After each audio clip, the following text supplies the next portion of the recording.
Welcome once again to Lehto's Law. Here's Steve Lehto. I've mentioned before that judges have to behave well, not just the point where they have to avoid impropriety. They must avoid the appearance of impropriety. And so, every now and then I'll talk to somebody who says, Steve, I went through the legal system a while back and I had a judge who hated me, or I had a judge who did bad things, or prosecutors out to get me. And you hear these stories all the time. You wonder, really, does that actually happen that often, though? Does somebody really make mistakes that large and get away with it? Well, here's one. Dennis and a few other people sent it to me from MSN.com. Stories by Alexander Gladstone, Akiko Matsuda, and Becky Urek. Bankruptcy judge to stop handling cases after relationship with lawyer revealed. So the judge apparently has been hearing cases in which a lawyer that he has a relationship with has been one of the attorneys representing one of the parties before him, and that never crossed his thought process as being wrong. Houston bankruptcy judge is stepping down from handling large corporate reorganizations following revelations that he had a romantic relationship with a bankruptcy lawyer whose firm filed cases in his court. And now here's the thing. The guy's got a job to do. She's got a job to do. I'm talking about when they're in the courtroom, not when they're at home. And they're allowed to do their jobs. But he should be disclosing that to everyone. So when her firm shows up on a case in front of him, it would be incumbent upon him to notify the other side, just to let you know, she and I have a romantic relationship. If that's going to bother anybody here, let's transfer the case someplace else. And I would suggest that if that were me, I would automatically do that. But at the very least, he should tell people. The fact that he didn't tell people shows an amazing lack of, judgment. The man made the announcement after he received questions from the Wall Street Journal about court records that show he approved more than $1 million in legal fees billed by his romantic partner for her work in 16 different cases that he presided over. So there were 16 cases in front of him. She was working on the cases, and he approved more than $1 million in legal fees that she billed. So it's not just that she stood in front of him and argued a case. He actually approved the payment of large fees to her. The two of them have been in a relationship for years and lived together at a home in the Houston area. The judge did confirm to the Wall Street Journal. So he told the Wall Street Journal, yes, we live together at a home in the Houston area. He said at a Friday court hearing that he is stepping down from the panel that handles large corporate Chapter 11 proceedings in Houston. He said that media attention about him has prompted an investigation by the federal appellate court that oversees Texas. You see, bankruptcy courts are federal in nature, at least these kind are, and so he has to answer to the federal court system on this one. As part of the investigation, the U.S. Court of Appeals for the Fifth Circuit requested, and he has agreed, to be removed from the panel. Now, complex bankruptcy cases are the panel he was on, and the cases that were assigned to him will be reassigned. They asked the Fifth Circuit for comment, who declined. Meanwhile, he oversaw some of the nation's largest and most high-profile Chapter 11 cases of the last few years, including that of J.C. Penney, Neiman Marcus, and Chesapeake Energy, which is an oil driller, Whiting Petroleum, and Denbury Resources, also an oil driller. In each of those cases and others, his romantic partnership was a partner at a Texas law firm, and she billed hours along with her colleagues for their work representing the companies in bankruptcy, according to Chapter 11 records. And so he would have to approve those requests for payment, and apparently he did to the tune of about $1 million. Judge also said he would have had a recusal obligation for cases involving her firm only if they'd been married and had communal property. And he said that he and his girlfriend agreed years ago that she herself would never appear in his courtroom. He added that he believed he was entitled to a certain degree of privacy about their relationship. So he thought if they were married, have to disclose it. Not married, don't have to disclose it. Property records show the two began living at the same address in 2017. A survivorship agreement attached to the deed of the house lists both of them as owners and states that the two own the property jointly. If one of the two dies, the other inherits the property directly, going outside of probate. Meanwhile, the judge declined to comment to the Journal Friday regarding the fees that he approved, the survivorship agreement for the house, or his decision to step down from the complex case docket in Houston. In December of last year, the woman left the law firm to start her own, and they focus on bankruptcy and trustee work. Between 2018 and 2022, court records show that the woman billed just over $1 million in a total of 16 bankruptcy cases, for which her boyfriend was the presiding judge in the U.S. Bankruptcy Court in Houston.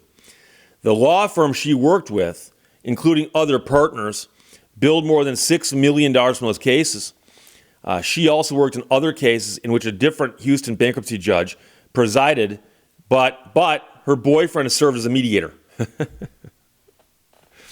Meanwhile, the relationship between the two gained attention last week when an individual plaintiff sued the judge over rulings that he made while presiding over the bankruptcy case of offshore driller McDermott International. The plaintiff was a shareholder in McDermott who had unsuccessfully pursued a variety of claims in bankruptcy and state courts against the company, which was represented by the woman's firm and other firms in Chapter 11. The lawsuit he filed last week against the judge in federal court alleges that the judge's decision-making in the bankruptcy case violated his constitutional rights and that the rulings were tainted by the judge's relationship with the woman with whom he lives in a house they jointly own. The judge declined to comment last week on the merits of that lawsuit. Meanwhile, that man filing the lawsuit had previously sought the judge's removal from the case and alleged in a March 2021 court hearing that the judge had a relationship with the attorney. And his claim was dismissed for lack of evidence. So apparently the evidence is now out there. The firm, meanwhile, says we are confident that we acted responsibly. The firm says that. And so it looks like I'm not sure that the woman ever actually appeared in his court, standing there in front of him, arguing these cases. But she works at a large law firm that does a ton of work on a case.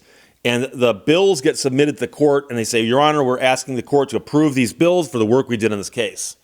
As he looks through the bills, because he's required to do so to make sure they're appropriate, as he looks through the bills to see what work was done by whom and what they charged for it, he would see her name popping up over and over again. And you might say, but Steve, he might not have spotted it buried in all that legal paperwork. I think you'd spot your girlfriend's name when it pops up repeatedly in a document like that, asking for $1 million in reimbursement. So actually, I guess it's combined a variety of cases. So what's crazy about this case is that he thought it was okay. And he said, well, I thought if we were married, I had to disclose it, but otherwise, no. And it gets you back to the standard. And the standard, it's worded slightly different depending what state you're in, what system you're in. But generally speaking, judges have to hold themselves to the highest standard. And the highest standard means you've got to avoid doing anything wrong. And that would be what we call impropriety. And not only must they avoid doing anything wrong, they must avoid the appearance of impropriety. So as you can imagine, he may have ruled on her cases identically to how he'd rule on every other case out there. And yet everyone's going to look at that and go, that's not fair. Her firm is in front of him asking to approve fees, and some of those fees were racked up by her, and he didn't disclose that? Because again, the relationship by itself isn't wrong. It's the existence of the relationship and it not being disclosed to the parties in the courtroom. Okay? So that's always going to be a problem.